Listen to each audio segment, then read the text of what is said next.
우리 전직 박근혜 대통령의 재판이 시작되어졌습니다. 많은 국민들이 그 재판에 관심을 가지고 지켜보고 있습니다.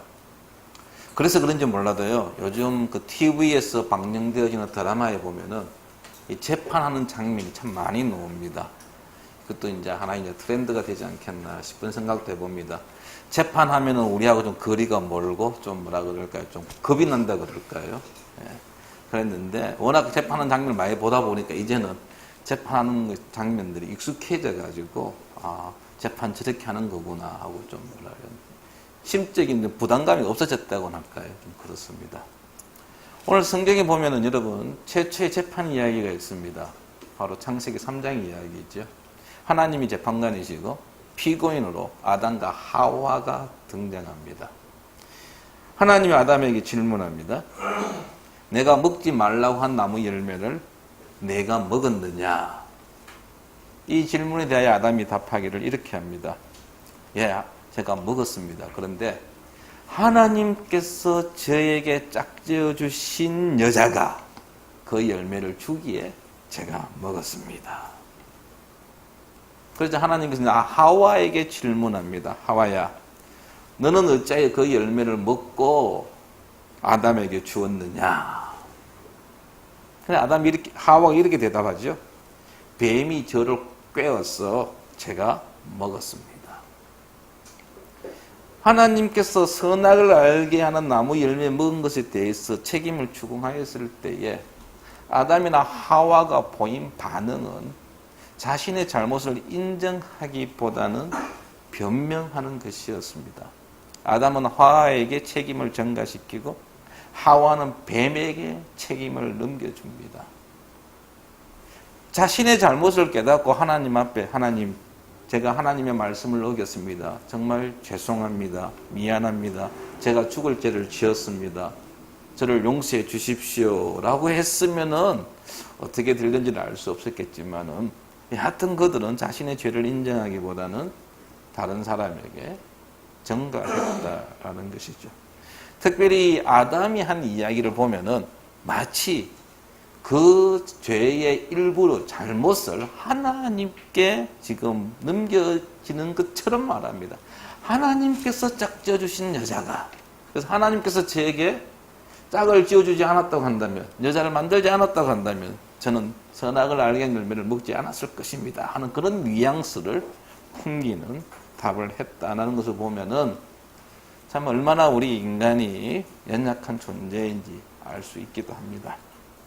여러분, 하나님이 정말 잘못한 것입니까? 하나님께도 책임 있는 것입니까? 네, 그렇지 않지요. 하나님께 책임을 물을 수는 없습니다. 아담이나 하와나 자신들이 잘못한 것이죠. 바울 당시에 하나님의 은혜를 강조하면서 율법은 필요 없다고 주장하는 사람들이 있었습니다. 이들을 가리켜서 율법 폐기론자라고 이야기합니다. 그들은 율법은 우리에게 죄와 사망을 가져오는 것이기에 더 이상 율법은 필요 없다. 우리는 하나님 은혜로 살아가기 때문에 율법에 무슨 의미가 있으며 율법이 우리에게 무슨 필요가 있느냐라고 주장했습니다. 지난주에 보았던 1절에서 6절 내용도 마치 이러한 주장에 대해서 바울이 동의하는 것처럼 보입니다. 아주 율법에 대해서 부정적으로 언급을 했습니다. 그런데 7절에 들어서면서부터 바울의 입장이 약간 달라짐을 알 수 있습니다. 바울은 오늘 같은 본문에서 오히려 율법을 옹호하고 있습니다. 율법을 변호합니다. 자, 7절 시작을 한번 보십시오. 그런즉 우리가 무슨 말을 하리요? 율법이 죄냐? 답은 뭐라고요? 그럴 수 없느니라. 율법이 죄가 아니다라고 말을 하고 있는 것입니다. 죄와 사망 둘 다에 대해서 율법이 책임이 있다고 비난하는 것은 부당하다는 이야기입니다. 율법이 죄의 귀원이 아님을 변론하면서 인간이 죄를 짓는 것은 죄의 원인이 되는 것은 인간의 타락한 본성임을 밝히고 있다라는 것입니다. 그래서 율법에다가 우리의 죄에 대한 그 어떤 책임도 전가해서는 되지 않는다는 이야기입니다. 오늘 설교 제목이 진짜 원흉인데요. 진짜 원흉은 율법이 아닙니다. 율법은 이 21세기에도 우리의 신앙생활에 유효합니다. 이 율법이 지금도 우리에게 있어야 한다라는 것입니다. 바울은 그래서 오늘 본문에서 이 율법의 역할, 율법의 기능에 관한 이야기를 하고 있습니다. 첫 번째로 율법은요, 우리에게 죄가 무엇인지를 알려줍니다. 7절 그 중간부터 한번 보시기 바랍니다. 율법으로 말미암지 않고는 내가 죄를 알지 못하였으니 라고 했습니다. 율법이 있기 때문에 그 율법 때문에 내가 죄를 안다라는 것입니다. 무엇이 의로운 것이고 무엇이 불의로운 것이냐, 그것을 깨닫게 해주는 것이 율법이라는 것입니다. 율법이 그 기준을 우리에게 제시해 줌으로 인하여 그것을 보고 이것이 죄이다 아니다, 이게 의로운 것이다 불의한 것이라는 것을 알게 된다라는 것입니다. 율법을 통해서 우리는 죄라는 무서운 세력을 경험적으로 알게 된다라는 것입니다. 여러분, 율법은 죄가 아니고 죄가 무엇인지 알게 해주는 것입니다. 그래서 그 예로 7절 하반절에 보니까 탐심을 예로 들고 있습니다. 곧 율법이 탐내지 말라 하지 아니하였더라면 내가 탐심을 알지 못하였느니라. 탐심, 탐하지 말라. 10계명의 마지막 10번째 계명입니다. 우리의 내면 문제를 다루고 있는 계명이죠. 하나님께서 우리에게 이 탐내지 말라는 계명을 주심으로 인하여서 우리는 탐심이, 욕심내는 것이 죄라는 것을 알게 된다라는 것입니다. 여러분들 그 법정 드라마나 보면은 이제 검사가 이제 기소하고 그 다음에 재판 마지막에 가면은 이제 구형을 내리죠. 이 사람은 뭐 징역 6년이나 징역 10년에 해당됩니다 하고 하든지, 아니면 이제 판사가 이제 마지막 최종 판결할 때 이 사람은 징역 10년입니다 하는데요. 그런데 검사나 판사가 구형하거나 재판의 그 어떤 판결할 때 보면은 앞에 붙는 게 꼭 있습니다. 그게 뭐냐면 해당 법률 조항입니다. 이 사람이 형사법 무슨 법에 의해서 몇 조 몇 항에 의거해서 징역 몇 년 무슨 죄, 이것을 이야기한다라는 것입니다. 역으로 이야기하면은요, 법률의 조항에 해당되는 것이 없으면은 죄가 되지 못합니다. 사회 통념상 우리가 이것은 잘못된 것이다, 죄라고 이야기를 해도 법적으로, 법률적으로 그것이 규정되어 있지 않다라고 한다면은 재판에서 그 어떤 누구도 물을 수 없다라는 것입니다. 다시 말하면 사람들이 이것이 하나님 앞에서 죄인지 아닌지 그것을 판결해 주는 것은 율법이라는 것입니다. 율법이 죄를 규정하기에, 율법이 어떤 행동을 금하고 있기에 그 행동이 바로 죄라는 사실을 우리가 알게 된다라는 것입니다. 그래서 율법은 우리가 잘 알아야 합니다. 율법을 모르면 우리가 이것이 죄인지 아닌지 모를 수 있다라는 것이죠. 여러분, 율법은 또한 우리로 하여금 죽을 죄인임을 깨닫게 해줍니다. 물론 이 율법이 구원에는 아무런 도움을 주지 못합니다. 제가 여기와 관련된 책을 하나 읽어봤는데요, 이런 예화를 하나 들고 있어요. 해변가에 아주 큰 경고판이 하나 있습니다. 수영 금지 해놨어요. 수영을 해서는 안 된다는 이야기입니다. 그리고 밑에 뭐냐면 상어가 출몰합니다. 상어가 출몰합니다. 경고판이 있습니다. 그럼 그 경고판을 보고 우리는 어떻게 해야 합니까? 이 지역에는, 이 해변에는 상어가 나오니까 수영하면 안 되는구나 라고 하고 안 들어가야 되는 것이죠. 그런데 어떤 사람은 정말 여기에 상어가 있겠느냐 하고 들어갈 수 있다는 것이죠. 그럼 상어가 만약에 있는데도 불구하고 들어갔을 경우에 피해를 입을 수 있잖아요. 상어한테 물릴 수 있단 말입니다. 그럼 그 책임을 누가 져야 됩니까? 본인이 져야 한다는 것입니다. 율법이 뭐냐면 바로 그 경고판이라는 것입니다. 우리에게 경고해주는 하나의 역할을 한다라는 것입니다. 경고문 자체가 상어를 없애지는 못합니다. 우리는 그 경고문을 보면서 고마워해야죠. 만약 이 경고문이 없었으면 내가 혹시 그 들어갔다가 피해를 입을 수가 있잖아요. 그런데 그 경고문이 있기 때문에 우리가 거기에 안 들어가는 것입니다. 피해를 입지 않는다는 것입니다. 경고에도 불구하고 들어간다면 거기에 따른 피해는 우리 자신이 책임을 져야 한다라는 것입니다. 율법이 그러하습니다. 율법이 있음으로 인하여 우리의 신앙생활에, 우리의 이 땅에서의 생활, 그리스도인의 살아감에 있어서 큰 도움을 받습니다. 하지만 율법 자체가 우리를 죄로부터 구원해 주지는 않는다라는 것입니다. 율법은 우리로 하여금 하나님을 위해 살도록 도와주기는 하지만 우리를 구원할 수는 없다라는 것입니다. 그러므로 우리는 무엇이든지 죄가 인지 아닌지 분별하기 위해서 율법을 제대로 알아야 합니다. 나중에 몰랐다, 하나님 앞에서 저는 몰랐습니다 라는 변명은 통하지 않는다라는 것입니다. 몰랐기 때문에 여러분 면제되거나 감면되지 않습니다. 내가 몰랐기 때문에 한번 봐주십시오가 안 된다라는 사실입니다. 두 번째로 율법은요, 거룩하며 의로우며 선하다라는 것입니다. 12절 말씀을 보십시오.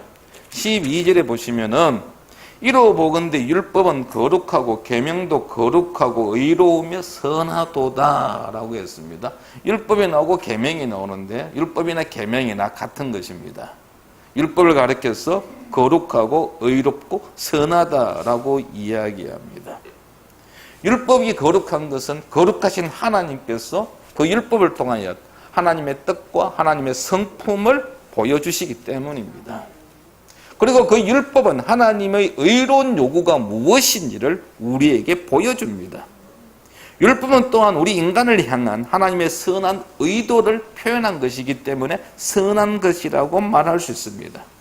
그런데 이 거룩하고 선하고 의로운 율법을 죄가 이용했다라는 것입니다.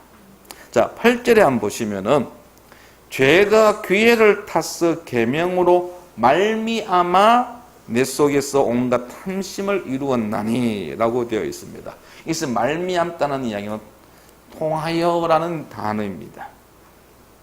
계명으로 말미암아 계명을 통해서 죄가 우리 속에서 역사했다라는 것입니다. 계명을 통로로 사용했다라는 것입니다. 그리고 이는 죄가 기회를 탔어라고 되어 있습니다. 기회라는 것은 여러분 이게 군사적인 용어인데요, 교두보를 가리키는 단어입니다. 그러니까 어느 지점을 공격하기 위해서 공격할 지점, 어떤 지점에 교두보를 확보해야 합니다. 예를 들면 인천 상륙 작전이나 아니면 세계 2차 대전 때 노르망디 상륙 작전을 할 때 보면은 교두보를 확보하기 위해서 엄청난 군사력을 동원합니다. 그래서 교두보 확보되어지면 그 교두보를 중심으로 해서 다시 재배치해 가지고 공격에 들어갑니다. 죄가 이 율법을 이용해서 이 율법을 교두보로 삼아 가지고 우리를 공격한다는 것입니다. 우리로 하여금 죄를 짓게 만든다는 것입니다. 자, 11절도 한번 보십시오. 11절에도 보니까 죄가 기회를 타서 계명으로 말미암아 나를 속이고라고 했습니다. 죄가 우리를 속인다는 것입니다. 죄가 기회를 엿보고 있다고 우리를 속인다는 것입니다. 사람들로 하여금 율법을 오용하도록 속입니다. 우리는 이 사실을 에덴 동산에서 볼 수 있습니다. 자, 사탄이 사람을 속이는데 율법을 이용하는데요. 창세기 3장 1절 말씀을 한번 보겠습니다. 자, 창세기 3장 1절에 보시면 그런데 뱀은 여호와 하나님 지으신 들짐승 중에 가장 감귀하니라. 뱀이 여자에게 물어 이르되 하나님이 참으로 너희에게 동산 모든 나무의 열매를 먹지 말라 하시더냐라고 했습니다. 여기에 나와 있는 하나님이 참으로 너희에게 동산 모든 나무 열매를 먹지 말라 하시더냐, 이거는 뭡니까? 하나님이 하신 말씀입니다. 하나님이 인간에게, 아담과 하와에게 준 계명입니다. 그런데 그 계명을 가지고 이 사탄이 하와를 유혹하는데 계명을 100% 인용한 게 아니죠. 살짝 바꿔치기 합니다. 이게 뭐 나와 있듯이 모든이라는 단어를 넣어가지고 사람에게 접근해서 유혹했다라는 것입니다. 이 하와가 바로 이 유혹에 속아 넘어갔다라는 것입니다. 죄의 속임수에 빠졌다는 것입니다. 하나님처럼 되고 싶어하는 그 욕심을 이용해서 죄가 아담과 하와로 하여금 죄를 짓게 만든 것입니다. 하나님의 계명을 어기게 만든 것입니다. 결국 하나님이 주신 그 계명에 의해서 인간은 정죄되어졌고 인간은 알다시피 죽음을 피할 수 없게 됐다는 것입니다. 사탄이 그러면 아담과 하와에게만 이렇게 공격하느냐? 아닙니다. 여러분 마태복음 4장에 보면 예수님께서 40일 금식하고 난 다음에 시험 받는 장면이 나옵니다. 이때 사탄이 예수님을 시험할 때, 두 번째 시험할 때 보면은요, 시편의 말씀을 가져와서 인용합니다. 오늘도 마찬가지입니다. 사탄이 우리를 공격할 때, 우리를 유혹할 때에, 우리로 하여금 죄를 짓게 만들 때에 하나님의 말씀을, 계명을 가지고 온다라는 사실입니다. 여러분들 우리 주변에 있는 이단 사이비들은 보십시오. 여호와의 증인이든 아니면 요즘 우리 부산 지역에서 말씀이 되고 있는 하나님의 교회나 신천지들 보시기 바랍니다. 그들은 꼭 하나님의 말씀을 가지고 와서 이야기합니다. 하나님 말씀에서 궁금하십니까? 알고 싶습니까? 라고 접근해가지고 그들의 성경책, 우리가 갖고 있는 성경책이 아닙니다. 그들의 책을 펴놓고 하나님의 말씀에 따르면 이렇습니다, 저렇습니다. 그래서 신앙을 가진 우리가 그것을 듣고 있자면, 아, 이 사람은 하나님 말씀을 전하는 분이구나 하고 귀를 기울여 듣다가 이제 그들의 유혹에 넘어가서 교회를 떠나고 그런 사이비 이단에 추종하는 경우들을 우리는 종종 볼 수 있다라는 것입니다. 하나님의 말씀으로 우리에게 접근하면요, 우리가 경계함이 조금 완화되어집니다. 아, 하나님의 말씀이구나. 성도 여러분, 하나님께서 우리에게 말씀을 주신 것은, 하나님께서 아담에게 계명을 주신 것은, 율법을 주신 것은 선한 의도였습니다. 우리로 하여금 죄를 짓도록 만들게 하기 위해서 계명을 주신 것이 아니고 율법을 주신 것이 아닙니다. 우리를 속박하기 위해서 주신 것이 아닙니다. 하나님의 말씀은, 하나님의 계명은 우리로 하여금 하나님의 주권 아래 산다는 것을 의식하게 만들고 하나님께서 우리에게 베푸신 은혜를 늘 기억하며 상기하게 하는 그런 역할을 한다라는 것입니다. 하나님을 인정하고 하나님의 은혜 안에 계속해서 거하게 하기 위해서 하나님은 율법을 주셨던 것입니다. 오늘날 우리에게 말씀을 주심도 마찬가지입니다. 말씀을 읽어내려가면서 부담스러워하지 마십시오. 부담스러워해야 됩니다. 지키지 못한 것에 대해서 늘 부담은 해야 합니다. 그러나 그것 때문에 스트레스 받지 마십시오. 하나님 우리에게 기쁨을 주기 원합니다. 우리에게 평안을 주기 원합니다.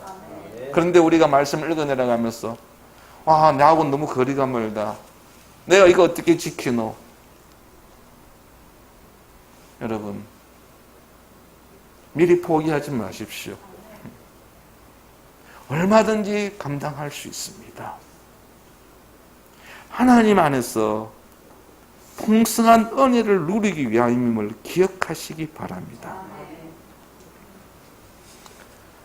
마지막으로 율법은요, 죄를 드러내었습니다. 13절 말씀을 한번 보십시오. 7장 13절 말씀 보시면은, 그런즉 선한 것이 내게 사망이 되었느냐? 그럴 수 없느니라. 오직 죄가 죄로 드러나기 위하여 선한 그것으로 말미암아 나를 죽게 만들었으니 이는 계명으로 말미암아 죄로 심히 죄되게 하려 함이라 했습니다. 죄의 정체를 율법이 밝혀준다라는 것입니다. 죄의 본성을 드러내게 하는 것이 바로 율법입니다. 선명하게 죄를 드러내므로 인하여 우리가 한눈에 알아볼 수 있도록 한다는 것입니다. 죄의 가면을 벗기는 것이 바로 율법입니다. 시편 말씀에 보면 하나님의 말씀을 빛에 비유합니다. 시편 119편 105절에 보면 주의 말씀은 내 발의 등이요 내 길의 빛이니이다 라고 했습니다.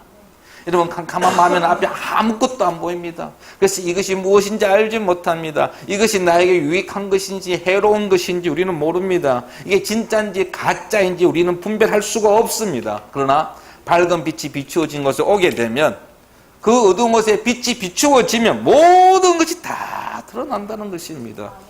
하나님의 말씀이 율법이 여러분 죄를 드러나게 만듭니다. 죄의 실상을 알게 해준다라는 것입니다. 죄가 얼마나 심각한 것인지를 알게 해준다는 것입니다. 죄의 결과가 무엇인지를 우리로 하여금 다시 한번 깨닫게 해준다라는 것입니다. 그러므로 하나님의 말씀을 가까이 하시기 바랍니다. 우리가 하나님의 말씀으로 무장되어지지 않고서는 죄를 알 수가 없습니다. 죄의 심각성을 깨닫지를 못합니다. 말씀을 통하여서 죄를 인식할 수 있고 분별할 수 있습니다. 우리는 율법을 통하여 죄의 실체를 제대로 알아야 한다는 것입니다. 이를 위해서는 여러분 하나님의 말씀을 늘 마음판에 새기십시오. 언제든지 어디에서든지 죄가 접근하고자 할 때에 분별해서 차단할 수 있어야 합니다. 여러분들 그 컴퓨터를 사용하시는 분들 시작 초기 부팅했을 때에 뭐 어떤 프로그램들이 작동하는지 모르겠습니다만은 저 같은 경우는 V3가 작동하게끔 되어 있습니다. 그래서 컴퓨터를 딱 켜면 혹시나 뭐 인터넷이나 네트워크를 통해 가지고 바이러스가 침범해주면 알려줍니다. 그래서 항상 차단을 시켜 놓습니다. 그래야 제가 그 컴퓨터에 있는 자료를 제대로 사용할 수 있습니다. 그렇지 아니하고 그런 방화벽이 없으면은 여러분 그 컴퓨터 안에 있는 데이터들이 오염되어져 가지고 그동안 축적해놓은 모든 것을 한 방에 날릴 수가 있습니다. 그 손해라는 게, 그 피해라는 게 엄청납니다. 제가 그렇게 바이러스를 하는 이유 중에 하나는요, 몇 번 당했기 때문입니다. 한 몇 번 딱 당하고 나니까요, 이것은 내가 돈을 주고서라도 이 백신 프로그램을 사야 되겠구나. 그래서 매년 이렇게 연장해서 사용하고 있습니다. 우리 그리스도인의 신앙생활 마찬가지입니다. 여러분, 죄는 여러분 시도 때도 없이 우리를 노리고 있습니다. 틈만 있으면 비집고 들어옵니다. 말씀으로 우리가 무장되어지지 아니하면은요 언제 어떻게 들어와서 우리로 하여금 하나님을 떠나게 만들고 하나님 말씀에 불순종하게 만들고 죄를 짓게 만들지 알 수 없다라는 것입니다. 그러므로 항상 우리의 마음판에 하나님의 말씀을 새기도록 하십시오. 우리가 한 달에 한 번씩 한 구절씩 암송하는데요. 여러분 힘들고 어려워도 짜증나도 좀 부담스러워도 늘 외우시기 바랍니다. 제가 코팅해 주는 이유가 무엇입니까? 갖고 다니면서 보라는 것입니다. 외우기 힘들면은 하나님께서 우리에게 율법을 주셨습니다. 율법을 통해서 하나님께서 우리에게 원하시는 것이 무엇인지 우리는 알 수 있습니다. 율법 자체가 죄는 아닙니다. 오히려 우리로 하여금 죄가 무엇인지를 알게 하고 그리고 우리로 하여금 율법을 어겼을 때에 하나님 말씀을 어겼을 때에 우리가 무엇을 어떤 벌을 받는지를 알게 해주는 것입니다. 죄를 죄로 인식하게 하는 것이 바로 율법입니다. 율법 때문에 우리가 죽게 된 것처럼 착각할 수 있는데 그렇지 않다라는 것입니다. 우리에게 죽음을 가져다 준 것은 율법이 아니라 죄입니다. 진짜 원흉은 죄입니다. 하나님께서 우리에게 율법 주심은 우리에게 하나님의 풍성한 은혜가 절대로 필요하다는 사실을 보여주기 위함입니다. 율법으로 인하여 우리는 믿음으로 예수 그리스도를 통한 구원만 있다는 사실을 알 수 있다라는 것입니다. 율법이 있음으로 인하여 우리가 죄를 바로 압니다. 율법 때문에 우리가 죄의 유혹에 넘어가지 않게 됩니다. 이 사실에 감사하기 바랍니다. 하나님의 말씀을 늘 가까이 하여 죄를 분별하고 죄의 유혹에서 날마다 승리하는 우리 모든 성도들 되기를 축원합니다. 아버지 하나님, 우리에게 주의 귀한 말씀 주심을 감사합니다. 이 말씀을 우리가 날마다 묵상하기 원합니다. 하나님의 말씀이 우리의 마음 안에 새겨지기 원합니다. 언제든지 어디에서든지 주의 말씀에 근거하여 날마다 승리 생활할 수 있는 저희들 되게 하옵소서. 죄의 어떤 유혹에서도 이겨내는 우리 모든 성도 되게 하여 주시옵소서. 예수 그리스도의 이름으로 기도하였습니다. 아멘.